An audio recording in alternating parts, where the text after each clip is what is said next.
இன்று 10/5/2025 வெகு நாட்களுக்கு பிறகு வந்திருக்கும் சனி மகா பிரதோஷம். இந்த மே மாதத்தில் ஒரு சனி மகா பிரதோஷம் அல்ல, 2 சனி மகா பிரதோஷங்கள் வரவிருக்கிறது. வரும் மே 24ஆம் தேதியும் சனி மகா பிரதோஷம்தான். ஆக இந்த 2 பிரதோஷ நாளில் சிவபெருமானை வழிபாடு செய்துவிட்டால் போதும், நம்முடைய துன்பங்கள் எல்லாம் ஒரு நொடி பொழுதில் காணாமல் போய்விடும். அதிலும் சனி பகவானால் அதிகமாக பாதிக்கப்பட்டிருப்பவர்கள் இன்றைய தினம் கட்டாயம் ஈசனை வழிபட கஷ்டங்கள் அனைத்தும் காணாமல் போய்விடும். 7.5 சனி, கண்டக சனி, பாத சனி, இதுபோல எந்த சனி பகவானால் உங்களுக்கு ஜாதக கட்டத்தில் தோஷம் இருந்தாலும் அவர்கள் இன்று பிரதோஷ நேரத்தில் சிவன் கோவிலில் போய் சிறிது நேரம் அமர்ந்து வந்தாலே போதும், துன்பங்கள் உங்களை நெருங்காது. தீராத கடன் சுமையால் பாதிக்கப்பட்டவர்களும் இன்று ஈசனை வழிபாடு செய்ய வேண்டும். தீரா கடன் சுமையிலிருந்து விடுபட இன்றைய தினம் பிரதோஷ நேரத்தில் செய்ய வேண்டிய ஒரு எளிமையான பரிகாரத்தை பற்றி தான் இந்த வீடியோவில் பார்க்க போகிறோம். இன்றைய தினம் பிரதோஷ நாளில் இந்த பரிகாரத்தை செய்ய முடியவில்லை என்றால் இனி வரும் மே 24ஆம் தேதி சனி மகா பிரதோஷத்தன்று இந்த வழிபாட்டை செய்து கொள்ளலாம்.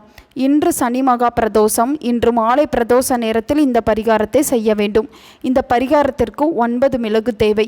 உங்கள் வீட்டு பக்கத்தில் சிவன் கோவிலில் இருந்தால் அந்த கோவிலில் கூட்டமில்லாத அமைதியான ஒரு இடத்தில் அமர்ந்து கொள்ளுங்கள். உள்ளங்கைகளில் ஒரு வில்வ இலை மேலே இந்த 9 மிளகுகளை வைத்து உள்ளங்கைகளில் வைத்து மூடிக்கொள்ளுங்கள். உங்கள் வாழ்க்கையை கஷ்டப்படுத்தும் கடன் என்னும் கெட்ட சக்தி உங்களை விட்டு விலக வேண்டும் என்று ஈசனை மனதார வேண்டிக் கொள்ளுங்கள். பிறகு ஓம் நமோ பகவதே ருத்ரே இந்த மந்திரத்தை 108 முறை சொல்லி கையில் இருக்கும் வில்வ இலையையும் மிளகையும் அப்படியே உங்கள் தலையை 9 முறை சுற்றி அந்த கோவிலில் ஏதாவது ஒரு மரத்தடியில் போட்டுவிட்டு வர வேண்டும். இவ்வளவுதான் பரிகாரம். கோவிலுக்கு செல்பவர்கள் இதை கோவிலில் அமர்ந்து செய்யலாம். நீங்கள் வீட்டில் இருக்கிறீர்கள், பிரதோஷ நேரத்தில் வீட்டில் சிவ வழிபாடு செய்பவர்களாக இருந்தாலும் இதே போல வழிபாட்டை வீட்டிலும் செய்யலாம். கையில் இருக்கும் வில்வ இலையும் மிளகையும் உங்கள் வீட்டு பக்கத்தில் இருக்கும் செடி கொடிகளுக்கு கீழே போட்டு விடுங்கள். எளிமையான இந்த பரிகாரத்தை சனி மகா பிரதோஷமான இன்று மற்றும் மே 24ஆம் தேதி வரவிருக்கும் சனி மகா பிரதோஷத்தில் பிரதோஷ நேரத்தில் செய்பவர்கள் வாழ்க்கையில் எடுக்கும் கடன் காணாமல் போய்விடும். உங்களுடைய கடன் சுமை குறைய அந்த சிவபெருமான் பொறுப்பேற்றுக் கொள்வார்.